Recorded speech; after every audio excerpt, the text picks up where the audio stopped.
رحمتونو میاشت ده د نعمتونو میاشت ده د رمضان مبارک د ثوابونو میاشت ده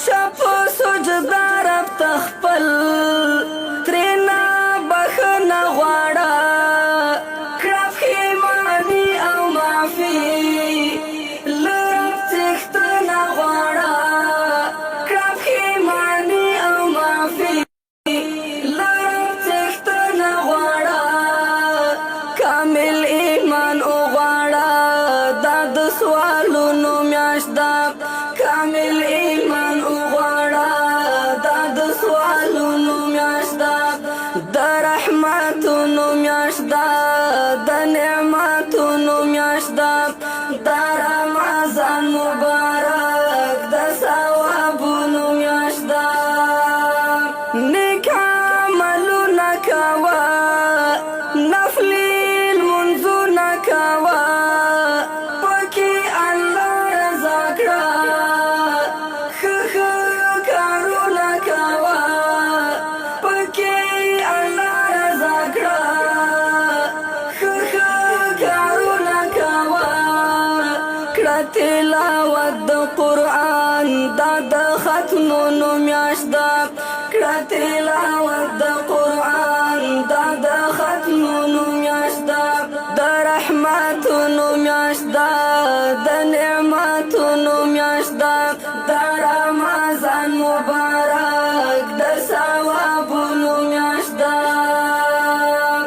خیال د یتیم وساته. السلام علیکم ورحمت الله وبرکاته. کنډګل ته راغلی وو، هغه کلي ته راغلی وو چې موږ پکې د وچې ډوډۍ یا د پخې ډوډۍ پروګرامونه کول. نو نن مو خوراکي توکي راوړي دي. د خوراکي توکو لپاره پیسې ډاکټر صاحب کامواله لیږلي دي. الله یې راضي شي د 40 کورنیو لپاره خوراکي توکو مرسته رالیږلې وه. الحمدلله 41 کورنۍ د هغې په پیسو برابرې شوې. نو 15 کورنۍ پکې د یو بل ملګري دي چې نوم اخیستل یې نه غوښته. موږ ویلې چې بې نومه چینل وو، ځکه تر څو هغه پوه شي چې زموږ ثبوت چاته ورسېدو، زموږ امانت چاته ورسېدو.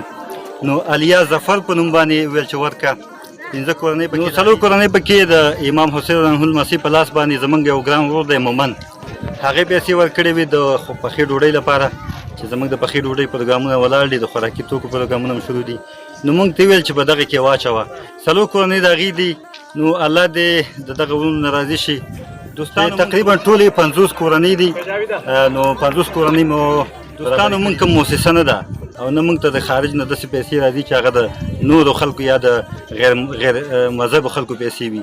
الحمدلله مسلمانان خپل زکاتونه، خیراتونه او صدقې رالیږي. دا د هغه خلکو مال دی.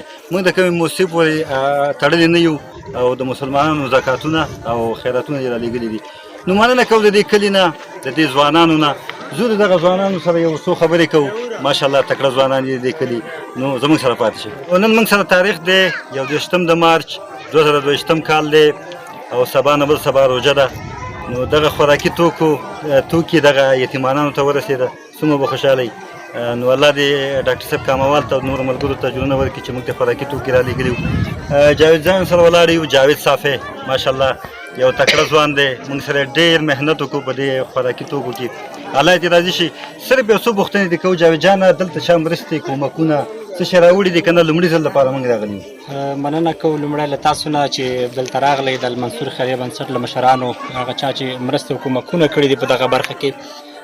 واقعا چې دلته که ووایو چې داسې مرستې نه دي شوي لکه څنګه چې تاسو راټول کړل او دغه یتیمان او دغه کافي مرستې نه دي شوي. خو مننه کوو له تاسو نه چې راغلی دلته هغه کونډې او یتیمان هم راټول کړل، ماشومان هم راټول کړل او دغه مرسته مو ورسره ورکړله.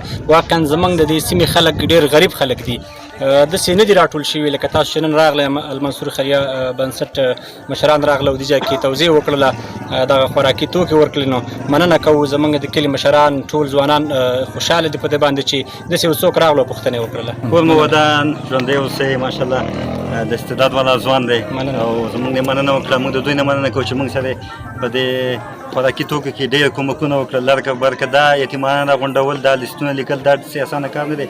کور په کور ګرځېدل غواړي او الله دې راضي شي. دوستانو که تاسو هم غواړئ د خپل مسلمانانو ورونو سره چې په افغانستان کې کونډې او یتیمان دي او بېوسه دي، کومکونه مرستې وکړئ زموږ سره په اړیکه کې شئ زموږ د وټساپ د ویبر د ټلیفون شمېره ده 209 اتاویا 11 11 11 اته. السلام علیکم ورحمت الله. میاشت د رمضان مبارک